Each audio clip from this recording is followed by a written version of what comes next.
I'm so glad that exams are finally over. I'm so happy that I've finally finished one entire month of pressure, stress, and anxiety.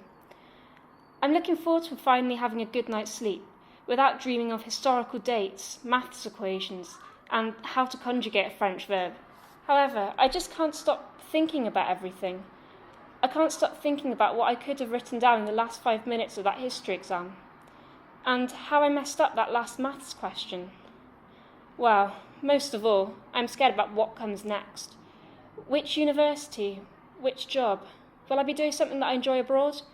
Or will I be doing something that I hate here? Now I can't sleep again. Some of my friends said that they feel the same way too. But I can't help but feel just a little bit alone in the process. Truth is, however, we shouldn't let one exam result dictate what we want to do in life. Just by having determinations, aspirations can become reality.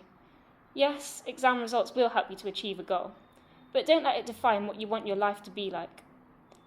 In the end, you can never know how you've really done until you get the result anyway. It's summer, it's best just to forget about it, at least for a little while. It's time to get out, do something that you love, whether that's just going to a concert or reading a book. If you're still stressing, there are lots of organisations to help you. So don't let exams decide who you are.